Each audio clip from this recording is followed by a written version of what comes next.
नमस्कार मित्रांनो, कसे आहात सर्वजण? आय होप सर्वजण खूप खुश, मस्त स्वस्त असाल आणि आपापल्या लाईफमध्येही खूप हॅप्पी असाल.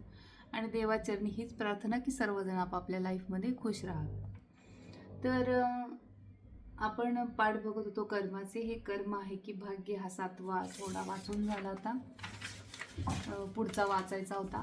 पण नेहमीप्रमाणे त्याच्या अगोदर मी म्हणेन की thank you universe, thank you ब्रह्मांड, हर हर महादेव. सत्य कर्माचा आणि धर्माचा विजय असो. आणि तुमच्या सर्वांचंही स्वागत आणि आभार की तुम्ही मला लाईक्स देता, छान छान कमेंट्स मिळतात मला, अगदी फोन कॉलवरही मिळतात. त्याबद्दल ज्यांनी ज्यांनी मला फोन कॉलवरती कमेंट दिल्या माझ्या टॅरोटला आणि ह्याला कर्माध्यायाला, त्या सर्वांचे मी मनापासून खूप खूप आभारी आहे. तर सुरू करूयात पुढचा. हा आहे, हे कर्म आहे की भाग्य, याच्यातला सेकंड पार्ट. आपले नशीब खेचण्यासाठी आपण कर्माचा उपयोग केला पाहिजे. या सर्व परिकथांवर राजचा विश्वास होता. त्याने आपले जीवन दैवाज्ञांच्या स्वाधीन केले. त्यामुळे त्याचे आयुष्यावरील नियंत्रण सुटले. आपले जीवन आपल्याच कृतीवर, आपल्या कर्मावर अवलंबून आहे हे न समजण्याऐवजी त्याने या रहस्यांवर विश्वास ठेवून आपले जीवन वाया घालवले. झोपेतून उठून आपली स्वप्ने साकार करण्यासाठी पुढे जाण्यापेक्षा तो क्रिस्टल बॉलकडे टक लावून त्यात आपले भविष्य पाहण्यात तासनतास घालवायचा. आपण क्रिस्टल बॉलकडे कसे पाहू शकतो आणि आपले भविष्य कसे शोधू शकतो? पोपट आपले भविष्य प्रकट करण्यासाठी छापील नशिबाच्या पॅकमधून कार्ड कसे उचलू शकतो? भविष्य सांगणाऱ्यांना शरण गेल्यावर राजने आपल्या दुर्दैवाबद्दल शोक व्यक्त केला. कर्मावर न राहता जन्मकुंडलीवर विश्वास ठेवून ते आयुष्य जगले. एके दिवशी त्याचा मृत्यू झाला.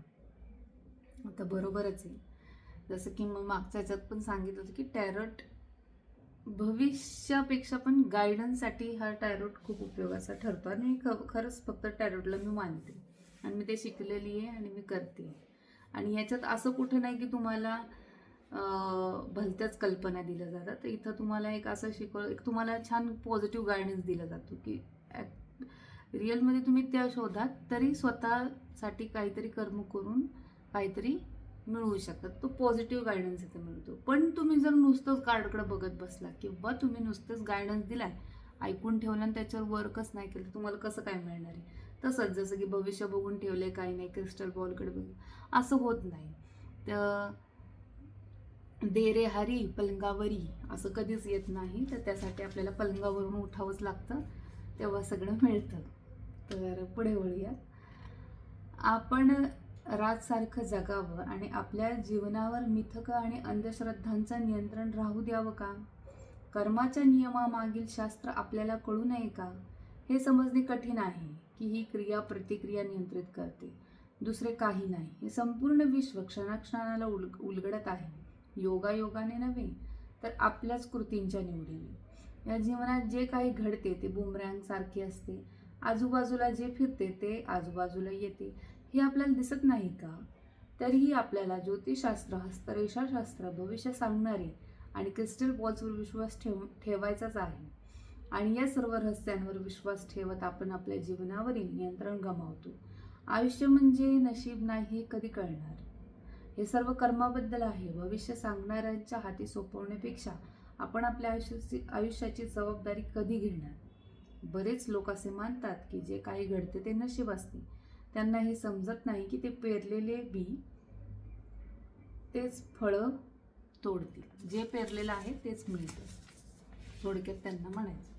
माझं म्हणणं आहे की या गोष्टींच्या आहारी तुम्ही एक ॲज अ पॉझिटिव्ह गायडन्स घेऊ शकता. फक्त ह्या गोष्टींच्या आहारी जायचं नसतं किंवा नुसतं त्यांच्यावरच अवलंबून नसतं राहायचं. तर आपल्याला कर्म करायचं असतं.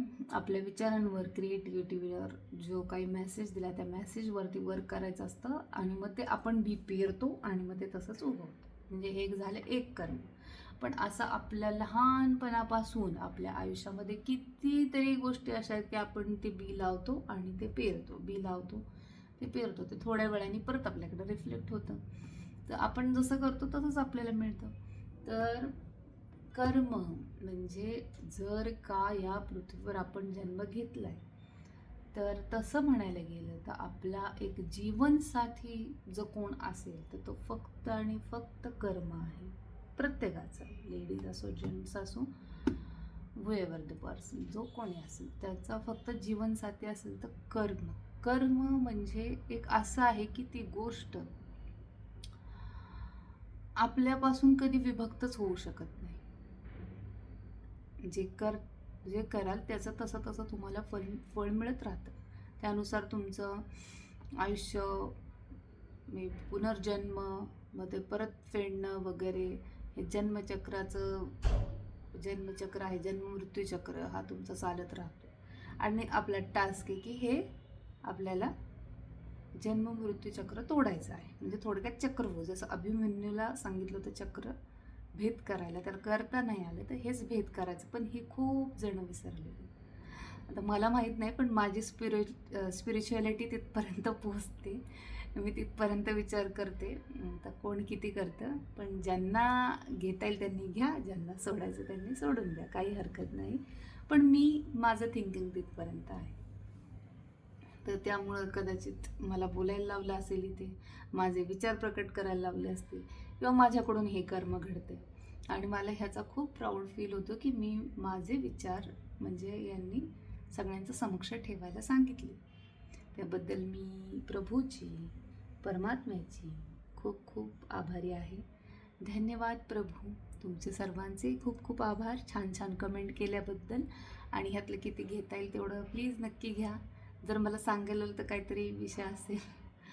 आणि भेटूयात पुढच्या व्हिडिओमध्ये. कमेंट करा. Thank you very much. बाय. हर हर महादेव.